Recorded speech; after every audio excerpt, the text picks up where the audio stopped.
Otra que no es ionizante como el electromagnetismo y el sonido, ¿sí? ¿De dónde proviene? Pues la resonancia magnética y el ultrasonido. Entonces, cuando nosotros queremos evaluar el tórax, podemos hacerlo mediante radiación ionizante, como son las radiografías de tórax, la tomografía computada, la fluoroscopía, en donde hacemos estudios de intervencionismo y también diagnóstico, la gammagrafía o el PET, en donde utilizamos rayos gamma, eh, la resonancia magnética, aquí principalmente en el tórax, la resonancia magnética la utilizamos para evaluar el corazón, no tanto para evaluar los pulmones, porque no es un estudio que nos permita evaluar la estructura pulmonar, sobre todo la fina, que sería el lobulillo pulmonar secundario, adecuadamente. Sí, para eso el estudio ideal es la tomografía y ya vamos a ver un estudio que se llama tomografía de alta resolución. Y en el ultrasonido hacemos principalmente ultrasonido para el corazón, ¿sí? Un ecocardiograma. Ya iremos viendo en qué consiste cada uno de ellos. Entonces aquí en este cuadro se muestra cuántos estudios se pueden hacer, cuáles son los tipos y cuáles son los costos y también el nivel de radiación que produce cada uno de ellos. Entonces, siempre de inicio, para evaluar el tórax, lo ideal, perdón, lo ideal es que nosotros iniciemos con la radiografía de tórax, ¿sí? Es la de primera intención. Obviamente es de las que tiene más bajo costo, pero tiene pues un nivel de radiación bajo, pero tiene un nivel de radiación. El ultrasonido lo podemos hacer para intervencionismo, para dar una ubicación, por ejemplo, de una lesión, cuando queremos valorar el grado de derrame pleural, cuando queremos, por ejemplo, en esos derrames pleurales que se loculan, que se forman como septos y quedan espacios separados y nosotros queremos drenarlos, pues podemos guiarnos con ultrasonido. La tomografía simple y la contrastada ya son de más costo, al igual que la de alta resolución. Tenemos también angiotomografía, que es para evaluar anomalías vasculares. Tenemos el PET-CT, que como les dije, principalmente es para el diagnóstico y etapificación de las neoplasias torácicas. Este es mucho más costoso, tiene también bastante dosis de radiación y estas dosis de radiación o estos equipos también son costosos, no los tenemos en todos lados. La gammagrafía para perfusión y ventilación, que nos va a ayudar para descartar un embolismo pulmonar o cuando tenemos la sospecha de un embolismo pulmonar. Y la resonancia magnética, como les digo, para etapificar lesiones, principalmente para la evaluación del corazón, sobre todo en los pequeñitos, en los bebés, nos ayuda mucho para evaluar malformaciones, ¿sí? Pero para la evaluación del parénquima pulmonar, pues no es el estudio ideal, ¿sí? No se puede ver adecuadamente la patología, sobre todo parenquimatosa, que ahorita lo iremos viendo. Bueno, recuerden ustedes que tenemos, cuando estamos viendo radiografía simple, tenemos que tomar en cuenta y tener siempre en mente que estamos haciendo un estudio con dos imágenes, ¿sí? Este estudio necesitamos forzosamente tener dos imágenes para que nosotros, o dos proyecciones, para que nosotros podamos tener entonces una reconstrucción tridimensional. Porque si solo tenemos una proyección, como en este caso, entonces nosotros eh, podríamos confundir, como lo estamos viendo aquí, la posición de las estructuras, ¿sí? Cuando ya tenemos esta otra proyección, entonces nosotros,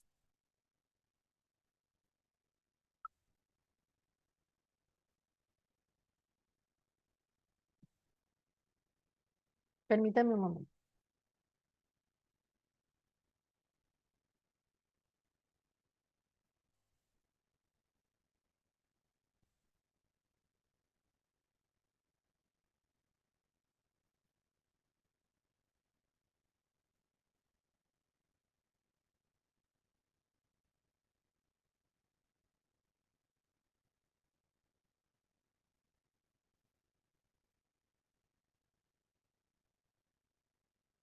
Entonces les digo, cuando nosotros tenemos dos proyecciones, entonces nosotros podemos tener una em, interpretación de una estructura en tres dimensiones, ¿sí?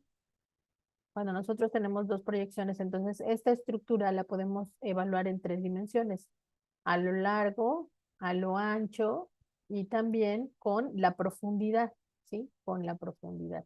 Y ahí podemos entonces visualizar que estos clavos, por ejemplo, están separados en diferente situación. También tenemos que tomar en cuenta que hay estructuras que se van a ir sumando porque obviamente el tórax es una estructura que tiene volumen, ¿sí? Tiene largo, ancho y profundidad. Y dentro de ese círculo que conforma la cintura torácica, pues obviamente va a haber muchas estructuras, piel, tejidos blandos, grasa, corazón, arterias, venas, bronquios, etcétera. Y todos, pues obviamente van a tener una densidad y al estar cerca uno de otro, pues va a ir sumando densidades. Eso es importante que nosotros lo tomemos en cuenta, ¿sí? Que va a haber estructuras que se van a superponer unas sobre otras. Bueno, aquí hay cosas importantes que debemos de tomar en cuenta. Cuando nosotros evaluamos una patología torácica, sobre todo si estamos evaluando estudios de radiografía, como al inicio no teníamos la tomografía ni teníamos la resonancia magnética, que son más anatómicas, entonces fue necesario los radiólogos que estudiaban o los especialistas que estudiaban las patologías con las radiografías, se fueron dando cuenta que habían ciertas características que nos podían ayudar a nosotros a identificar, por ejemplo, la localización de una lesión, como en este caso. Bien, este que se llama el signo de la silueta es un signo radiológico que nos va a permitir localizar. Entonces, si yo les pregunto en el examen, mencionan un signo localizador, un signo radiológico localizador, ustedes pueden contestar signo de la silueta y es correcta la respuesta. ¿Cómo se produce este signo de la silueta? Cuando dos estructuras que tienen la misma densidad, vean por ejemplo aquí abajo, aquí está el corazón, ¿sí? Y acá de este lado, lo voy a poner en otro color, está la masa, ¿ok? Si nosotros, hablando de densidades, dijéramos, recuerden ustedes que radiológicamente hay 5 densidades. La densidad de aire, que la vemos aquí en los pulmones o acá afuera. La densidad de grasa, que la vamos a ver aquí en el tejido celular subcutáneo, en la grasita.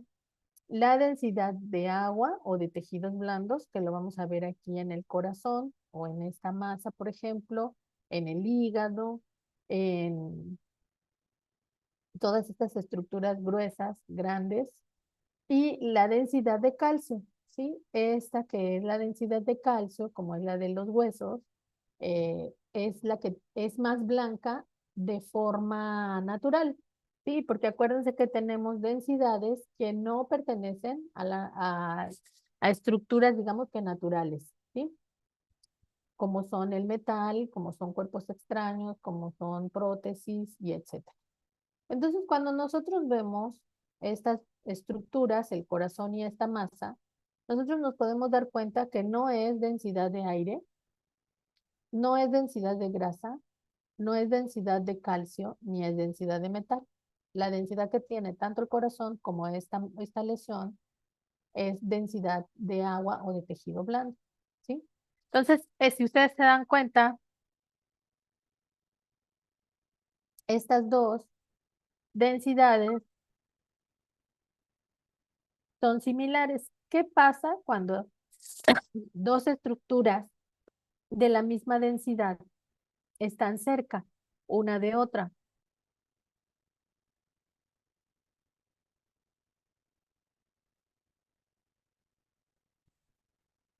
¿Qué pasa cuando dos estructuras de la misma densidad están cerca una de otra?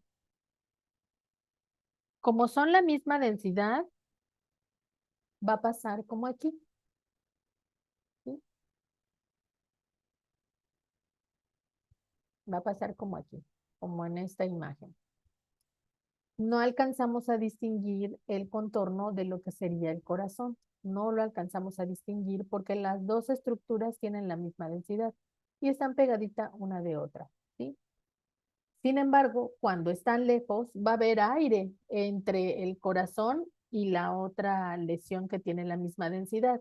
Entonces, al sumarse en la proyección, se van a ver diferencias y entonces nosotros podemos distinguir perfectamente el contorno del corazón, en este caso, y el contorno de la lesión. Entonces, cuando nosotros hablamos de signo de la silueta positivo, es este que está aquí, es cuando las dos estructuras están cercanas. Por lo tanto, no alcanzamos a distinguir una diferencia entre los dos y solo vemos un contorno, como si fuera un corazonzote, ¿sí? Solo vemos un contorno, como lo estamos viendo aquí. ¿Sí? Pareciera que fuera un corazón grande, grande, grande, y no alcanzamos a delimitar el contorno del corazón, en este caso de la cara izquierda del mismo, ¿sí? ¿Por qué? Porque estas estructuras están al mismo nivel, al mismo nivel. Por lo tanto, a esto se le llama signo de la silueta positivo, signo de la silueta positivo porque están cercanos. Cuando estas estructuras no están cerca, sino que no están a la misma altura, sino que una puede estar anterior, más anterior o más posterior, entonces nosotros vamos a ver una diferencia y podemos identificar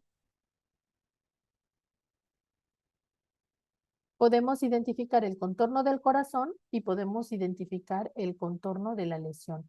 A esto se le llama signo de la silueta negativa, ¿sí? El signo de la silueta no tiene nada más que ver con el corazón, porque en muchas ocasiones lo relacionan, yo lo he visto cuando están comentando en algún congreso y todo, generalmente lo relacionan con el corazón. Ah, el signo de la silueta cardíaca. Lo mencionan así, pero este signo no es exclusivo del corazón, ¿sí? Porque nosotros vamos a ver más adelante que se puede hacer signo de la silueta con el diafragma, se puede hacer signo de la silueta con la aorta ascendente, se puede hacer signo de la silueta con la aorta descendente.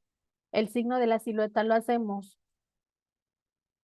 con estructuras que tienen la misma densidad y nos sirve para localizar en una proyección, ¿sí? Si nosotros tenemos una radiografía, una sola proyección, pues este signo nos va a poder ayudar a localizar sin necesidad de que nosotros tengamos otra radiografía.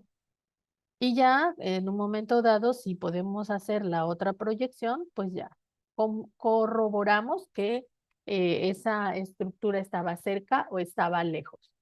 Entonces, vamos a ver rápido, antes de que continuemos,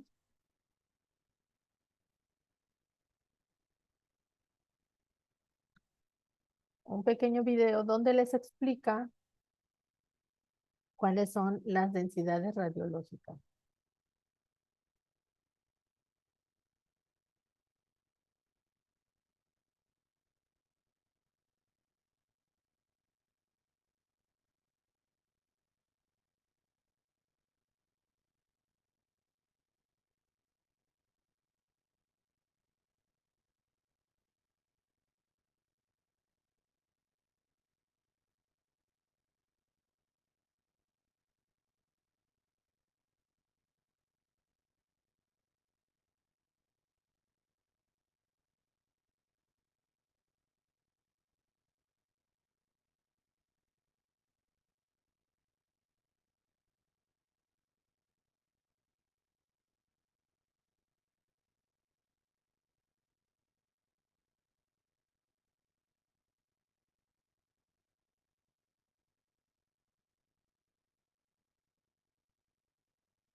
En la radiografía convencional, todas las estructuras anatómicas y los aditamentos invasivos, en el caso de que el paciente los tenga, están representados en 5 tonos que oscilan entre el negro y el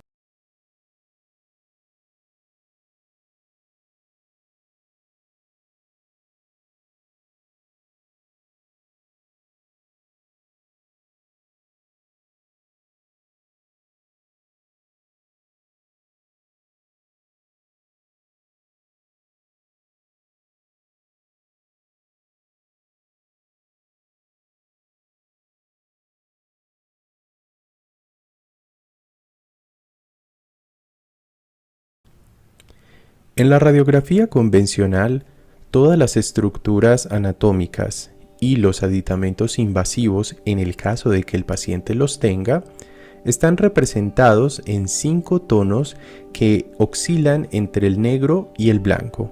A estos tonos los llamamos densidades radiológicas. Estas densidades radiológicas son la densidad aire, la densidad grasa, la densidad agua, la densidad calcio y finalmente la densidad metal. Empecemos entonces con la densidad aire. La densidad aire la vamos a encontrar a nivel del parénquima pulmonar y en el interior del tracto gastrointestinal. También de manera patológica a nivel de las estructuras que contengan gas en su interior, como un absceso. La densidad grasa la vamos a encontrar a nivel de las estructuras compuestas por tejido adiposo. La densidad agua la vamos a encontrar en 2 tipos de estructura: todas aquellas que contengan líquido y todas aquellas que conforman los tejidos blandos. Las estructuras que contienen líquido van a tener la misma densidad, independiente de si son sangre, exudado, trasudado o líquido linfático. Los tejidos blandos también van a tener todos la misma densidad, independiente de si son músculo, tendón, órganos o grandes vasos.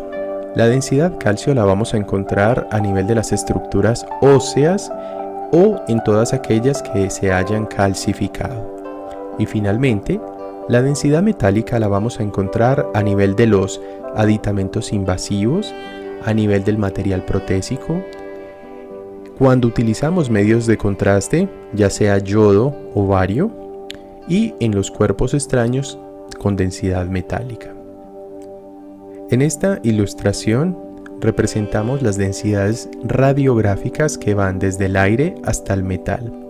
Como podemos observar en esta ilustración, la densidad radiográfica del aire es de color negro, mientras que la densidad radiográfica del metal es de color blanco. Entre ellas se encontrarían la grasa, el agua y el hueso.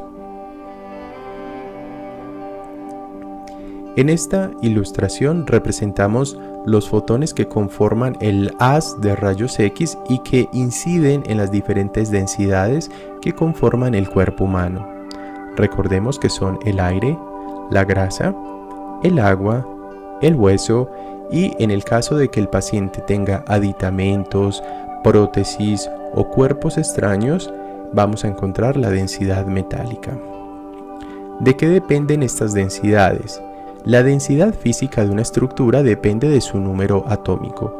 Mientras esté compuesta por elementos con número atómico más alto, va a tener mayor densidad física. En el caso del aire, su densidad física es muy baja y por tanto todos los fotones que inciden sobre el aire alcanzan el receptor de imagen y por tanto producen una tonalidad negra. En el caso de la grasa, una parte importante de los fotones del haz de rayos X logran atravesarla y producen una coloración gris. En el caso del agua, los fotones se atenúan parcialmente a nivel de esta y solo algunos llegan a incidir sobre el receptor de imagen, produciendo una imagen en la tonalidad de un gris más claro. En el caso del hueso, que sería la estructura anatómica normal más densa del cuerpo humano, este detendría algunos fotones y haría que solo muy pocos atravesaran el mismo y permitiría solo el paso de muy pocos de estos fotones, generando una imagen más blanca en la tonalidad del gris.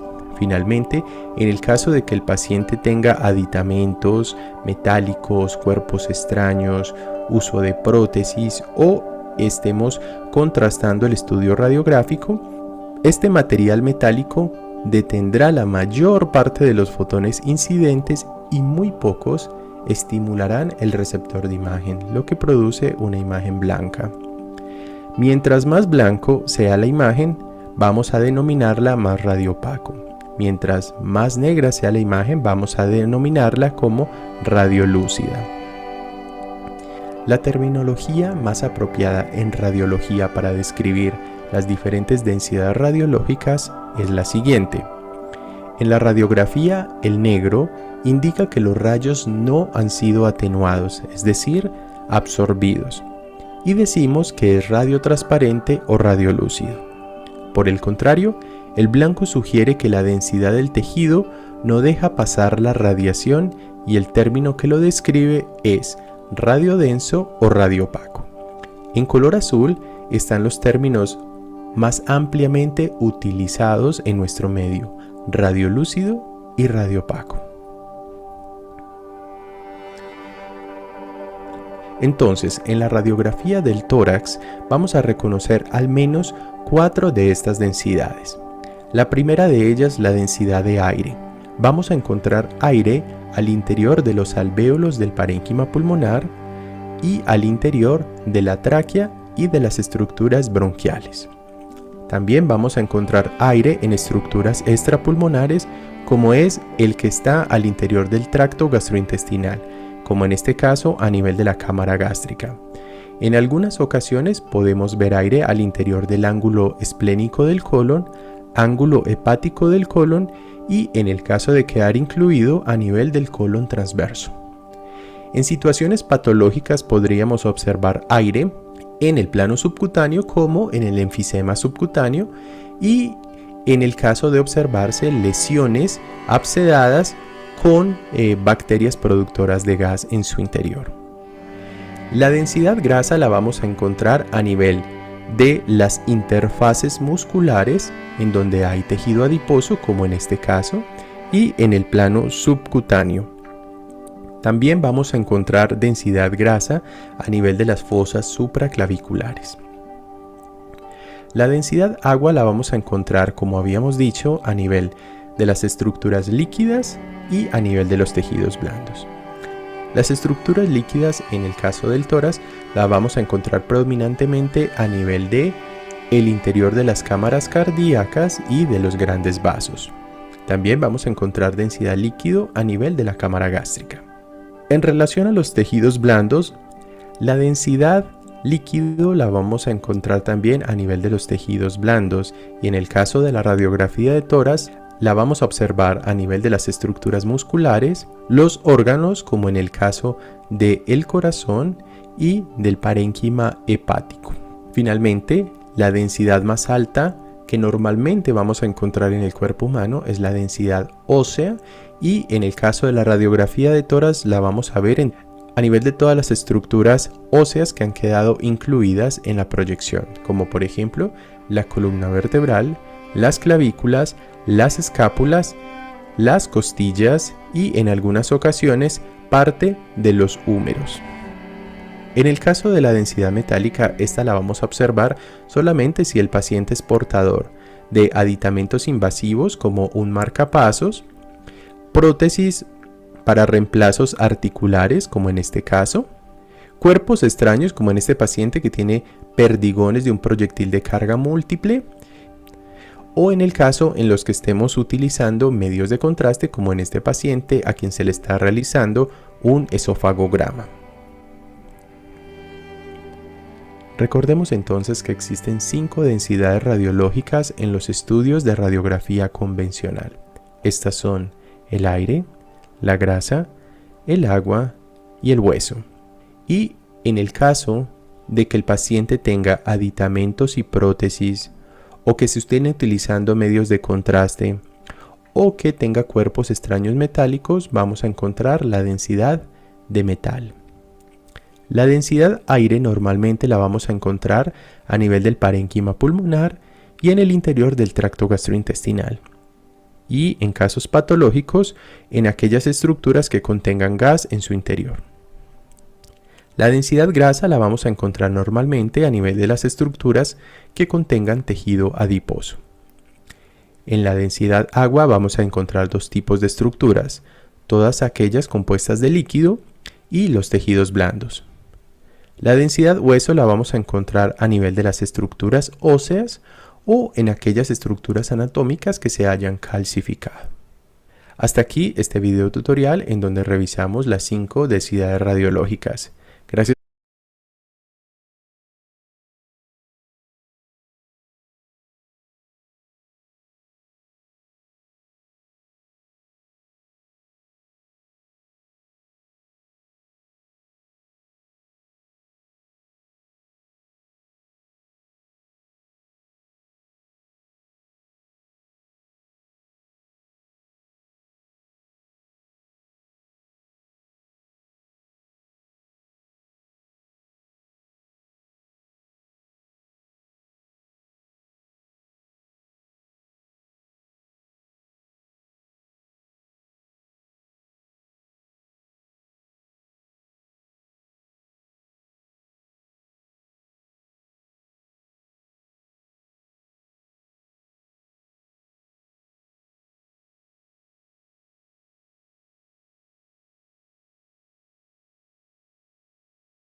Bienvenidos nuevamente al curso básico de radiografía del tórax.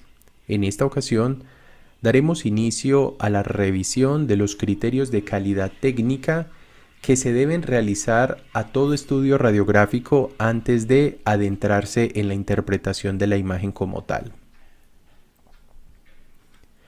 Los objetivos de aprendizaje de esta revisión son dos. En primer lugar, conocer los 4 parámetros técnicos básicos para valorar la calidad diagnóstica de una radiografía del tórax, tanto en la proyección postero-anterior como en la lateral izquierda. En segundo lugar, comprender la utilidad clínica de cada uno de estos parámetros de calidad a través de ejemplos prácticos. Los 4 parámetros básicos de calidad en una radiografía del tórax que siempre debemos evaluar antes de interpretar la imagen como tal son los siguientes. En primer lugar, el par radiológico. A continuación, el centrado de la placa. En tercer lugar, el grado de penetración y finalmente el grado de inspiración. Vamos a empezar con el par radiológico. ¿A qué hace referencia este criterio? El par radiológico nos dice que toda radiografía del tórax debe tener un estudio radiográfico lateral complementario adquirido a 90 grados.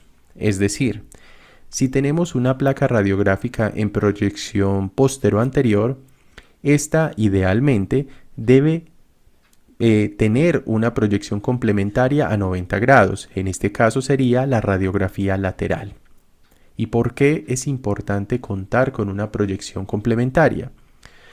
Porque la radiografía como tal es una imagen en 2 planos, mientras que el tórax, al igual que todas las estructuras anatómicas del cuerpo humano, es una estructura tridimensional, es decir, tiene un ancho, tiene una altura y tiene una profundidad.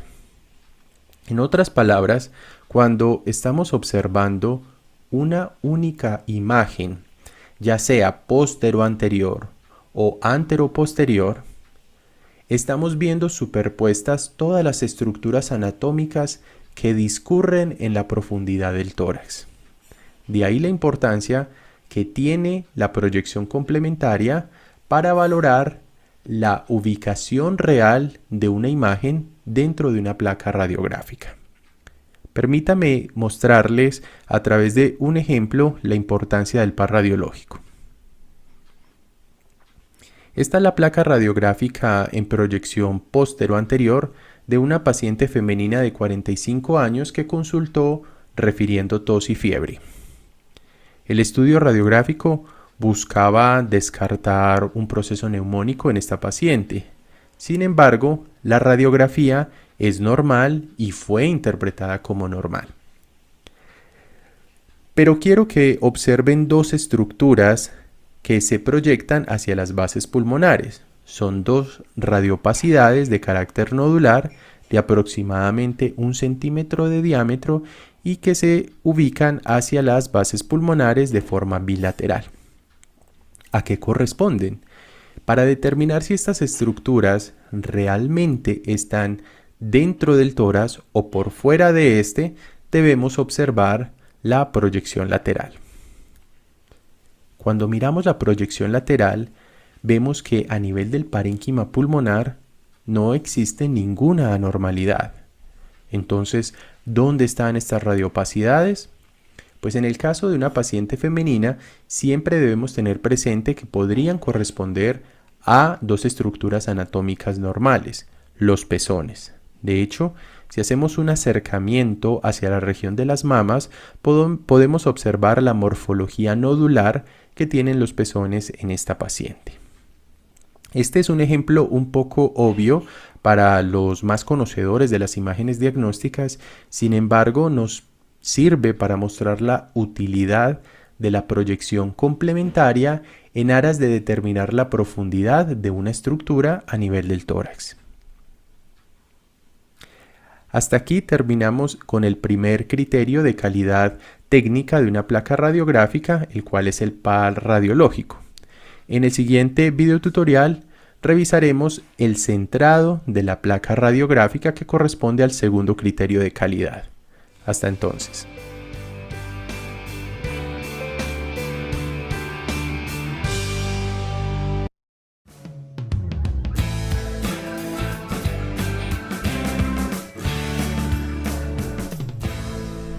Bienvenidos nuevamente. Vamos a continuar con la revisión de los criterios de calidad técnica de una placa radiográfica.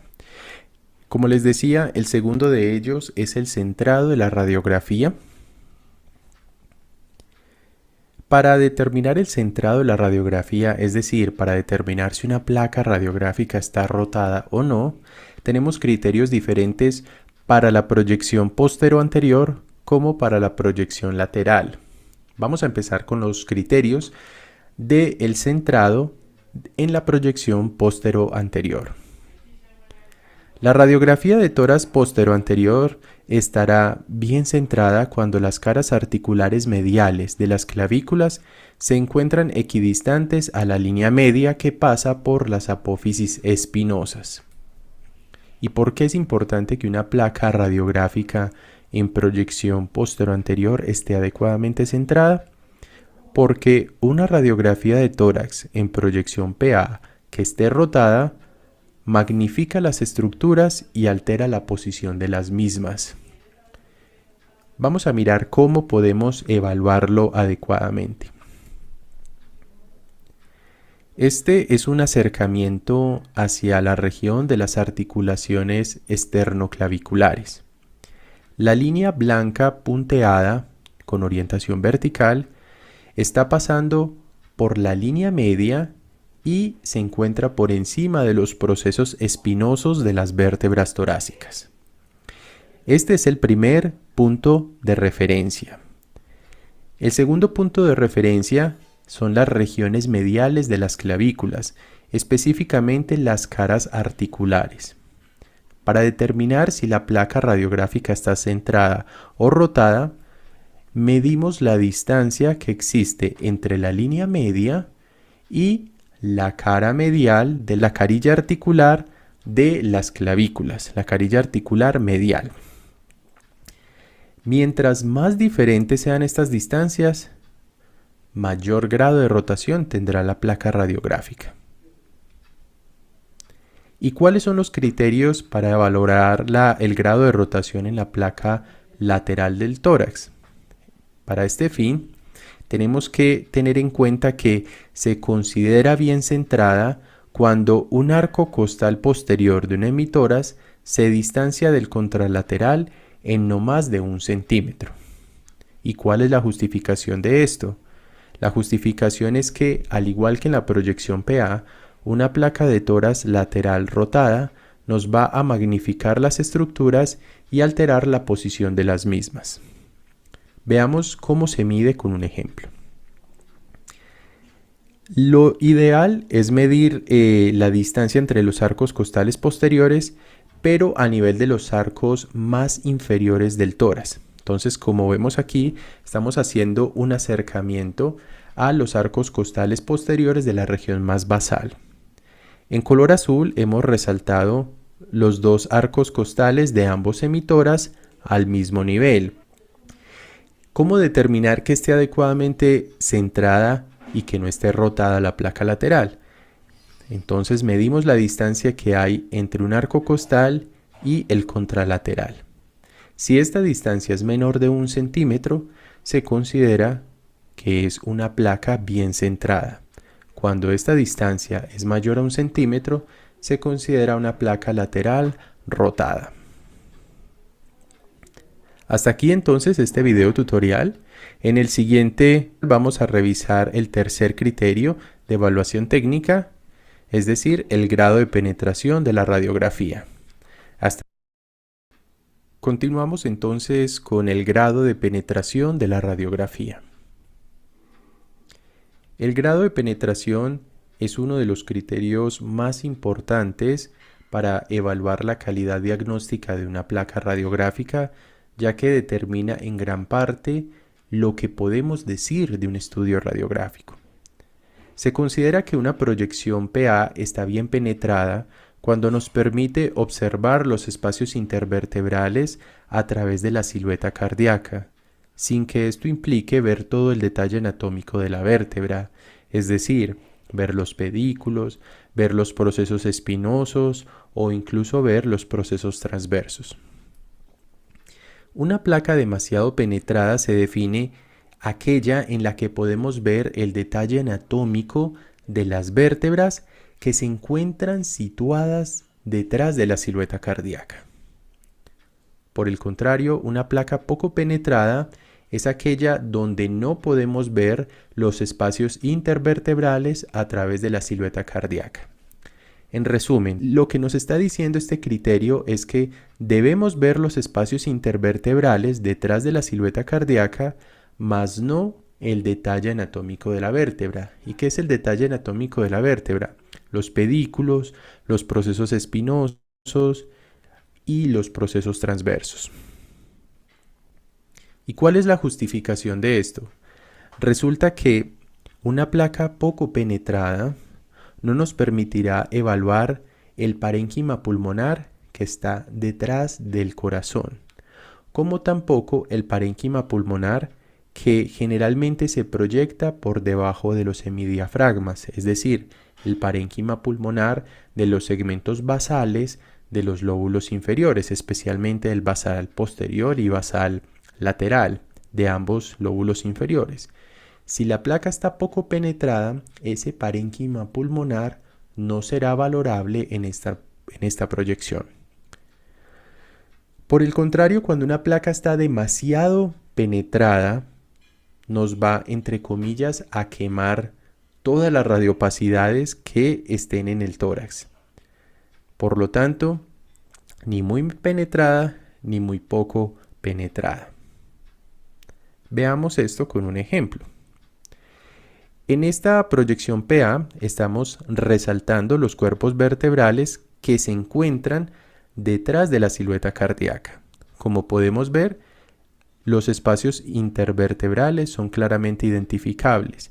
Sin embargo, no podemos ver más que eso. En este caso no estamos observando ni los pedículos, ni los procesos espinosos, como tampoco los procesos transversos.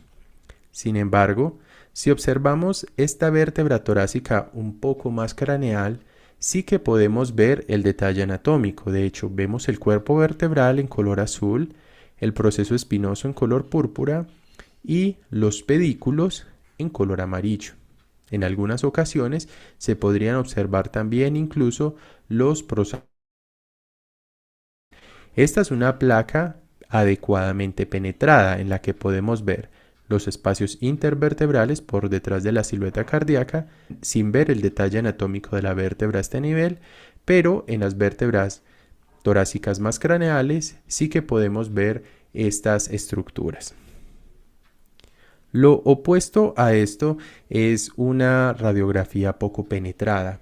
Como ven ustedes, los espacios intervertebrales de las vértebras torácicas que están por detrás de la silueta cardíaca no se logran identificar, y mucho menos el parénquima pulmonar retrocardíaco, como tampoco el parénquima pulmonar que se proyecta por debajo de los semidiafragmas en la proyección postero-anterior y que, como les decía antes, corresponde al parénquima pulmonar de los segmentos basales, posterior y lateral de ambos lóbulos inferiores. Entonces, estas zonas que ya de por sí son difíciles de valorar, en una placa poco penetrada se hacen imposibles de valorar. Lo opuesto a una placa poco penetrada es una placa demasiado penetrada, ¿sí? En este caso se utilizó demasiado kilovoltaje para la contextura del paciente. Y por eso es que decimos que una placa muy penetrada ha quemado, entre comillas quemado, el parénquima pulmonar del paciente.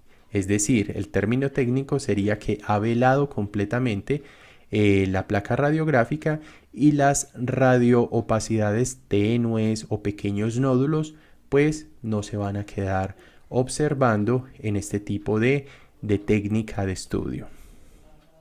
Otra cosa importante es que en una placa muy penetrada sí que podemos ver el detalle anatómico de las vértebras torácicas que están por detrás de la silueta cardíaca. Es decir, esta radiografía no ha quedado como una radiografía del tórax, sino como una radiografía con protocolo para columna torácica. Por supuesto que no es lo ideal para una radiografía del tórax. Así terminamos el grado de penetración de la placa radiográfica. En el próximo video tutorial revisaremos el grado de inspiración. Hasta entonces.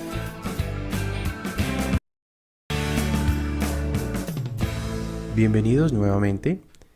Continuamos con el grado de inspiración. Este es el cuarto criterio de evaluación técnica de la capacidad diagnóstica de una placa radiográfica.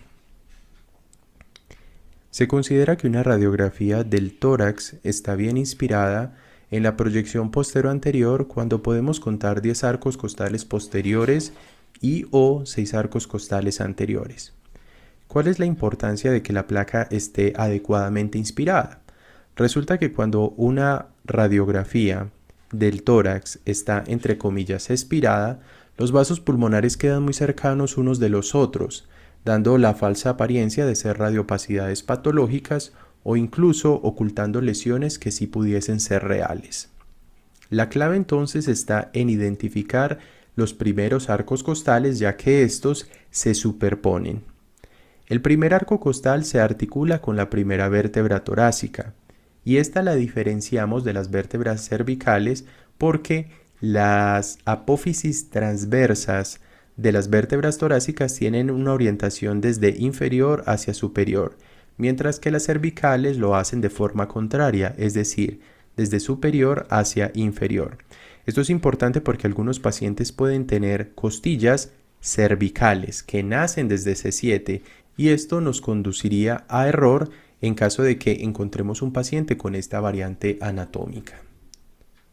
Otro reparo importante que debemos tener presente a la hora de realizar los conteos de los arcos costales es que es más fácil identificar los arcos costales posteriores que los anteriores, y esto es porque la región más anterior de los arcos costales no tiene representación radiológica ya que está compuesta de cartílago. ¿Cómo lo podemos ver en esta imagen? Conformando la articulación condrocostal. Una vez identificado el primer arco costal, nos es más fácil identificar el segundo arco costal, al igual que el tercero, los cuales se articulan en su aspecto más posterior con T2 y T3 respectivamente. Y así sucesivamente seguimos contando. Una vez identificados los primeros arcos costales, podemos contar los demás arcos costales posteriores. Recordemos que el criterio nos indica que por lo menos debemos ver 10 arcos costales posteriores. El otro criterio de evaluación es que se cuenten los arcos costales anteriores. En este caso, este sería el primero, segundo, tercero, cuarto, quinto y sexto. Incluso veríamos parte del séptimo. La idea es que ya sea que estemos utilizando los arcos costales posteriores o los anteriores como referencia, tengamos presente el número necesario de ellos para considerar que la placa esté adecuadamente inspirada.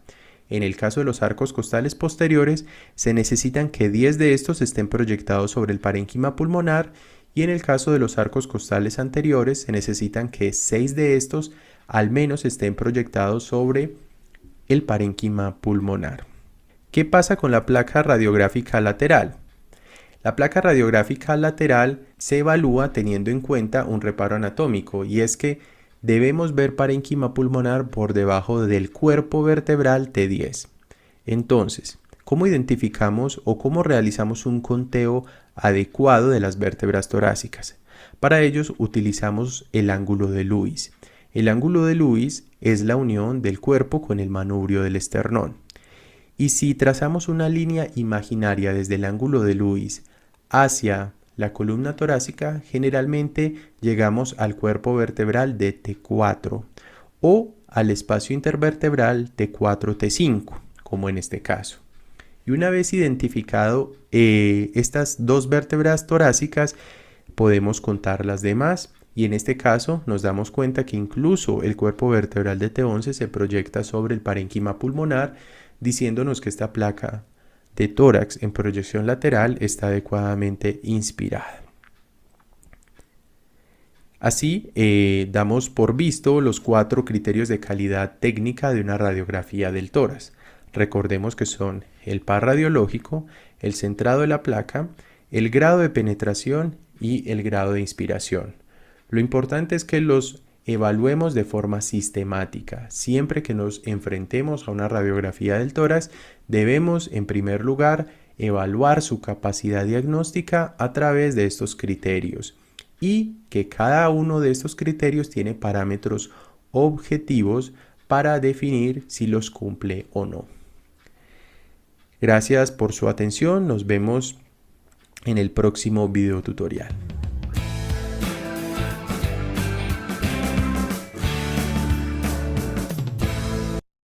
Este es un acercamiento hacia la región de las articulaciones esternoclaviculares.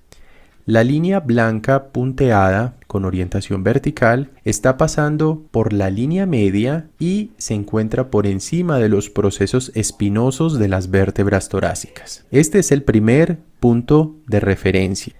El segundo punto de referencia son las regiones mediales de las clavículas, específicamente las caras articulares. Para determinar si la placa radiográfica está centrada o rotada, medimos la distancia que existe entre la línea media y la cara medial de la carilla articular de las clavículas, la carilla articular medial. Mientras más diferentes sean estas distancias, mayor grado de rotación tendrá la placa radiográfica. Hola, ¿qué tal?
Bien, entonces, como ya vieron, lo primero, lo más importante es que ustedes identifiquen a qué densidades corresponde qué estructuras. Recuerden, en radiografías simples, nosotros tenemos 5 densidades radiológicas. Esto es muy importante que ustedes lo comprendan, porque entonces van a poder identificar de qué estamos hablando, ¿sí? Entonces recuerden, 5 densidades radiológicas. 4 de ellas las tenemos naturalmente en nuestro cuerpo. Una de ellas es externo y, bueno, correspondería a la densidad de metal. ¿En dónde podemos encontrar densidad de metal? Nosotros vamos a encontrar densidad de metal en cuerpos extraños, en material de contraste, en prótesis, ¿sí? También en material quirúrgico, por ejemplo, cuando se hacen esternotomías o algunas suturas especiales, ahí se encuentra material o densidad de metal. Y esta ventaja que tiene la densidad de metal es que nosotros la podemos utilizar para hacer estudios contrastados y poder entonces identificar la parte interna de cierta estructura, sobre todo de estructuras vasculares, ¿sí? Entonces recuerden, el signo de la silueta que nos la va a dar la cercanía o la lejanía de dos estructuras que tienen densidad similar consiste en que si están cercanas, solo vamos a ver un borde, ¿sí? Solo vamos a ver un borde.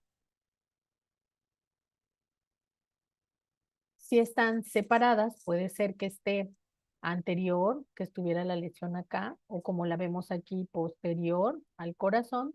Entonces vamos a ver dos contornos, ¿sí? Uno que sería el contorno del corazón y uno que sería el contorno de la lesión o de la estructura que estamos estudiando, ¿sí? Dos contornos. Entonces, positivo cuando están en el mismo nivel, negativo cuando están en diferente nivel. Dos contornos, diferente nivel, negativo. Un solo contorno, mismo nivel, positivo. Entonces, no nada más lo vamos a utilizar con el contorno del corazón, recuerden, lo podemos utilizar también con el hemidiafragma, con el contorno del corazón del lado derecho, con el contorno del corazón del lado izquierdo, con la aorta ascendente, con la aorta descendente, ¿sí? Entonces, dos estructuras que tengan densidad similar y y es un signo, eso es muy importante que lo recuerden, de localización. Entonces, es importante que también nosotros recordemos que si estamos lejos del receptor de la imagen, aquí está el tubo de rayos X y aquí tenemos al receptor de la imagen. Si estamos lejos del receptor de la imagen, por ejemplo,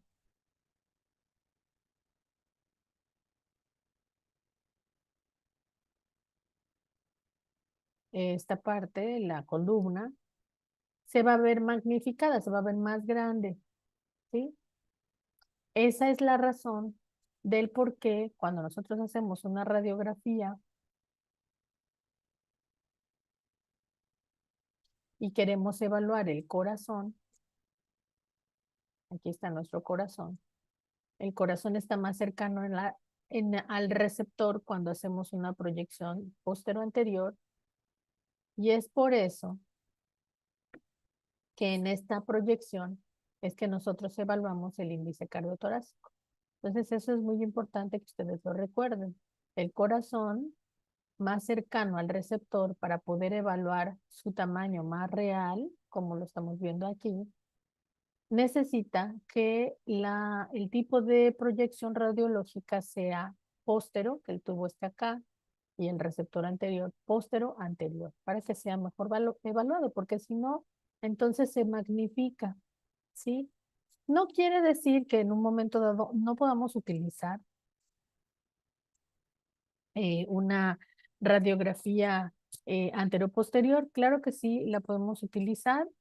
Tenemos unos cocientes diferentes para la posterior anterior que para la anteroposterior, pero el estudio ideal es la radiografía póstero-anterior.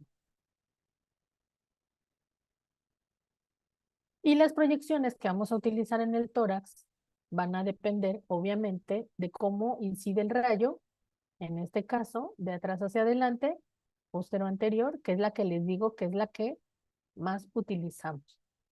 Y es la del protocolo. De preferencia, el paciente tiene que estar de pie, ¿sí?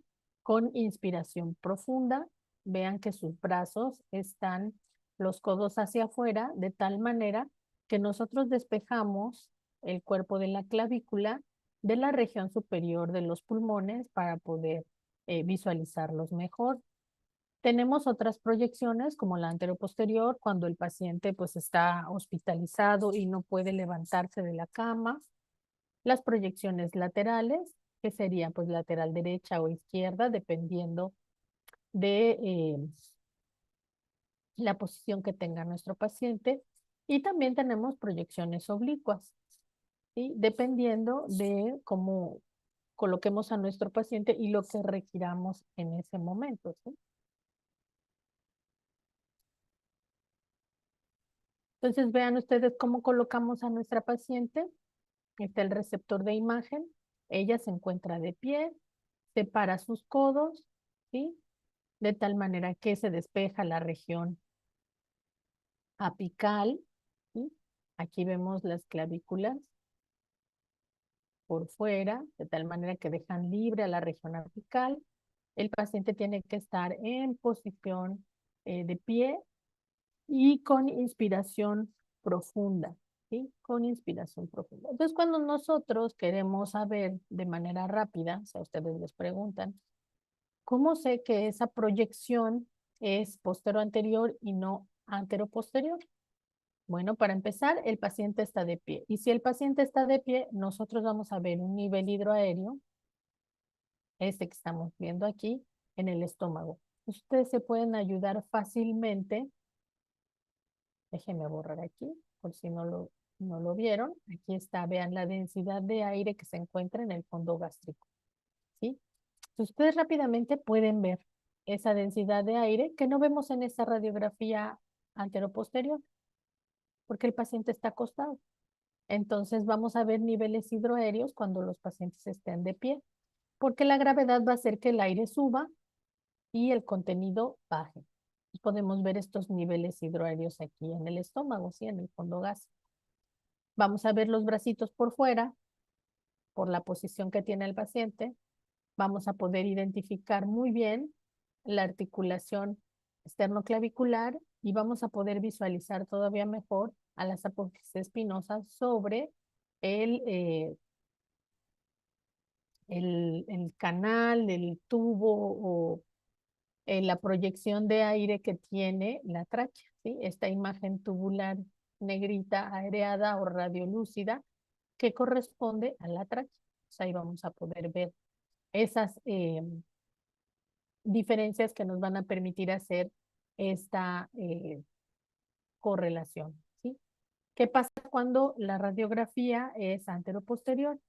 Pues el paciente está acostado, obviamente el corazón lo vamos a ver más grande. La inspiración no va a ser la misma. En la proyección anteroposterior podemos ver hasta 11 espacios intercostales. Si el paciente es joven y hace mucho ejercicio. En cambio, en la radiografía anteroposterior, pues podemos ver hasta 7, 6. Como el paciente está acostado, no puede hacer esta inspiración tan profunda. Aquí vamos a ver, obviamente, un corazón pues más pequeño, ¿sí?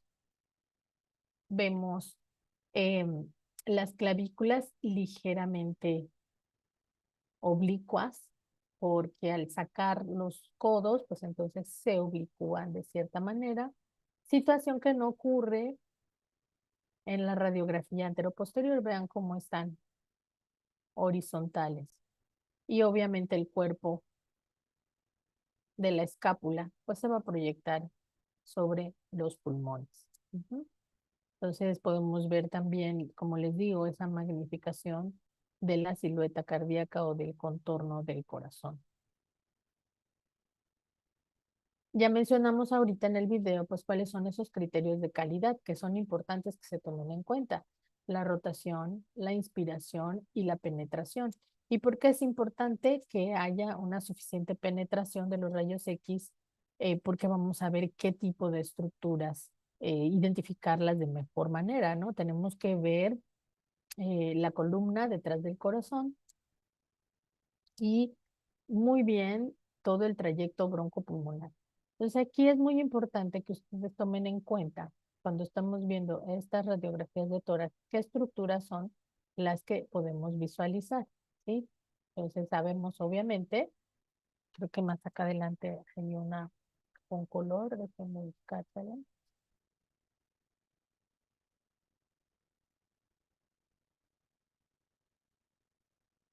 No tengo esta aquí, pero ahorita se las busco y se las muestro. Entonces, para que ustedes sepan qué estructuras son las que vamos a ir evaluando, la inspiración debe ser una inspiración profunda, más o menos hasta qué espacios intercostales podemos ver. Como les digo, pues, una persona común va a tener hasta 9 espacios intercostales. Una persona que hace ejercicio puede visualizarse hasta 11 espacios intercostales, ¿sí? Unos pulmones bien, bien aireados. Y en expiración, cuando nosotros le pedimos al paciente que saque el aire, esta proyección la utilizamos sobre todo cuando queremos evaluar la movilidad diafragmática. Entonces, ¿qué estructuras son las que vamos a evaluar en la radiografía? Déjenme les muestro la imagen.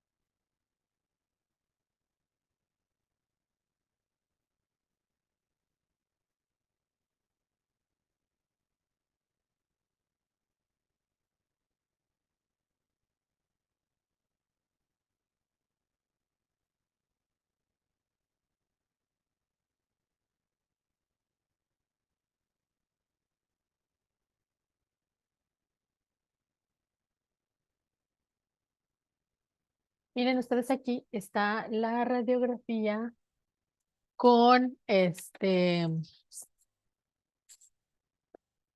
la nomenclatura de lo que se observa, ¿sí? Esta yo se las comparto ahorita por WhatsApp para que la tengan ahí a la mano. Entonces, ¿qué es lo que vamos a ver? Pues vamos a identificar los arcos costales. Aquí ya están identificados los arcos costales. Recuerden que tenemos que contar desde la primera, la segunda, toda la trayectoria desde la parte posterior hasta la parte anterior, ¿sí? Luego, ¿qué vamos a ver? Pues vamos a ver los vasos que van llegando, los vasos venosos que van llegando a la vena cava superior, y en este caso, pues obviamente sería el tronco brachiocefálico venoso del lado derecho y el brachiocefálico del lado izquierdo. Estos dos drenan a la vena cava superior y de la vena cava superior, pues obviamente va a pasar a la aurícula del lado derecho. Luego vamos a ver al ventrículo del lado derecho. Recuerden que va a haber superposición entre el ventrículo del lado derecho y el ventrículo del lado izquierdo, porque el corazoncito no está de frente, tiene cierta rotación. Entonces, ¿qué es lo que vamos a visualizar en la cara derecha? Vena cava superior, el contorno de la aurícula derecha. ¿Qué es lo que vamos a visualizar en la cara izquierda? El arco aórtico, la arteria pulmonar, el tronco de la arteria pulmonar. Luego vamos a ver una pequeña parte de la orejuela de la aurícula izquierda y luego veríamos entonces al ventrículo izquierdo, ¿sí? Más o menos en qué posición está el,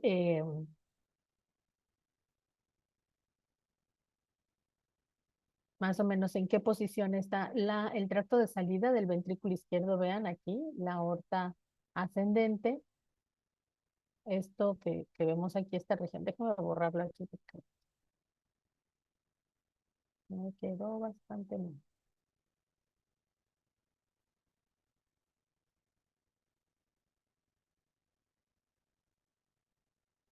Sí, sí, Karen, el cabello de las mujeres es muy importante que se lo recojan. Obviamente que se quiten pues todo lo que traigan de metal. Normalmente a las pacientes o el brasier, ni se diga, a las mujeres y a los hombres también les damos una batita. ¿Y por qué es importante que se recojan el pelo? Porque a veces las pacientes llegan con el pelo mojado y se ve como si fuera un enfisema, un enfisema subcutáneo. Ahorita les busco una imagen para que lo puedan ver. Entonces,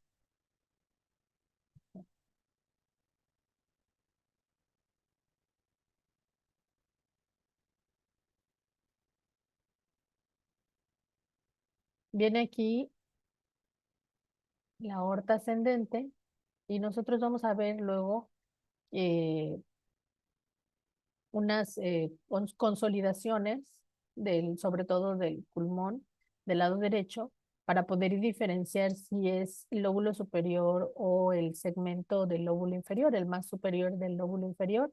Hacen signo de la silueta con la aorta ascendente, ya después lo vamos a ver. Entonces, lo que les decía yo, el arco aórtico es el primer arco. Luego vemos el tronco de la arteria pulmonar.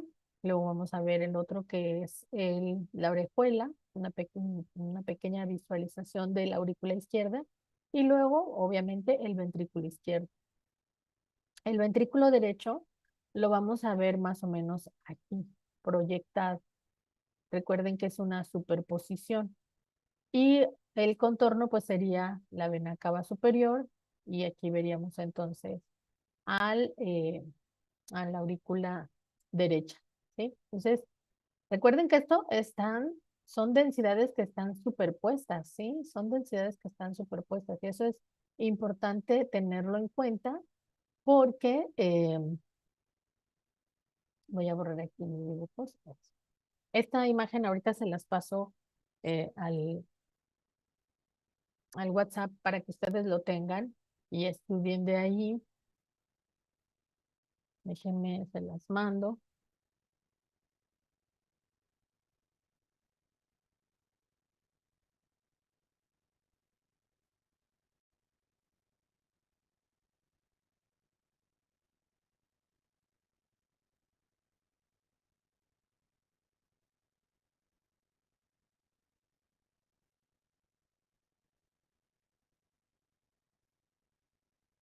Ahí tiene la nomenclatura para que ustedes se vayan dando una idea de cómo eh, o qué estructuras son las que se evalúan.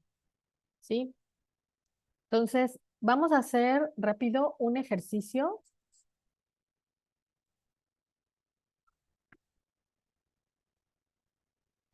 Profe, una Sí. pregunta. Las personas que debemos el quiz pasado, Em, yo creo que los recuperamos cuando, espero que ya nos podamos ver, cuando nos veamos presencial.